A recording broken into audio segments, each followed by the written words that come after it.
Salut tout le monde, Hélène Brière, coach. Ce matin, je prends ma marche. Regardez si c'est beau, le sentier où je suis. Je suis dans une petite ville tout près de Montréal qui s'appelle Laval. Je suis venue voir mon fils, faire quelques courses. Et là, je prends ma petite marche de santé dans ce beau paysage de nature. J'avais envie d'échanger avec vous. Mes réflexions de ce matin portaient sur l'acceptation de sa propre différence. Dans quelle mesure vous assumez, vous, votre différence? Dans quelle mesure c'est difficile d'être vous-même? D'être peut-être un peu atypique, d'avoir un peu un profil singulier dans un monde où on a parfois l'impression qu'on est un extraterrestre, qu'on est anormal. Bref, j'aurais aimé vous entendre sur ça. Commentez-moi en dessous de la vidéo. Qu'est-ce qui est le plus difficile pour vous dans le fait d'assumer votre singularité? Comment vous trouvez votre équilibre? Parce que souvent, quand on est un multi, quand on est un slasher, un multipotentiel, un surdoué, quand on a un profil singulier, ben on est plus en minorité qu'en majorité dans la population. Alors j'aimerais ça savoir comment vous faites pour assumer ça. Mais surtout, est-ce que vous avez réussi à être capable de valoriser votre singularité? Pour ma part, ça a été long. Je vous avoue que être qui je suis, ça n'a pas été évident tout le temps. Je vais me tasser un peu ici. Ça a souvent été... regardez donc si c'est beau. Attends, il faut que je vous montre. Regardez si c'est beau ces fleurs-là. Attends, je ne sais pas comment vous les montrer. Comme ça. Regardez ça. Je ne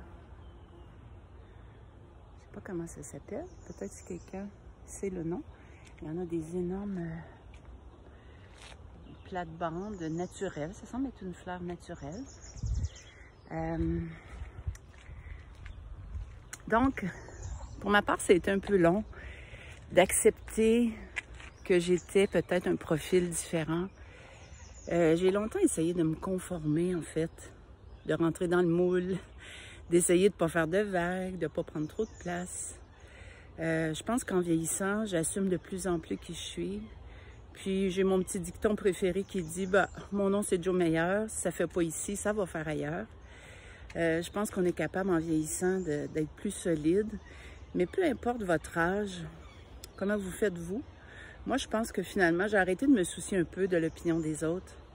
J'ai arrêté d'essayer de me reconnaître dans le regard de l'autre, de me valoriser simplement dans le regard de l'autre, d'avoir peur de ce regard qui me regarde comme si j'étais une étrangère ou quelqu'un qui a un problème.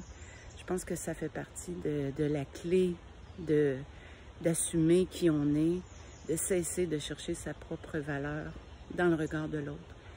Plus vous allez essayer de trouver votre valeur, plus vous allez essayer de trouver qui vous êtes dans le regard de l'autre, plus ça va être difficile, plus vous allez vous heurter finalement à des regards d'incompréhension qui vont juste vous remettre en question vous-même.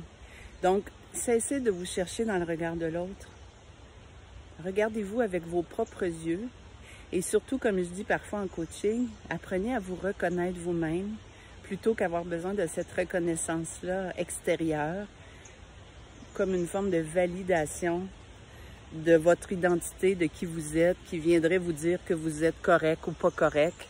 Donc, cessez de chercher ça à l'extérieur. Aimez-vous donc un peu plus. Puis tant pis si les gens ne comprennent pas. Vous n'êtes pas obligé de faire l'unanimité. Ce qui est important, c'est que vous soyez vous-même aligné pleinement avec qui vous êtes, sur votre raison d'être, et que vous soyez authentique.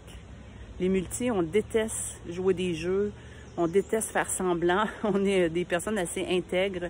Donc, vivez authentiquement, soyez vous-même, et commentez-moi en dessous de la vidéo pour me dire comment vous faites pour assumer votre différence, comment vous faites pour valoriser votre singularité. J'aimerais ça vous lire. On se reparle bientôt. C'était Hélène Brière, coach.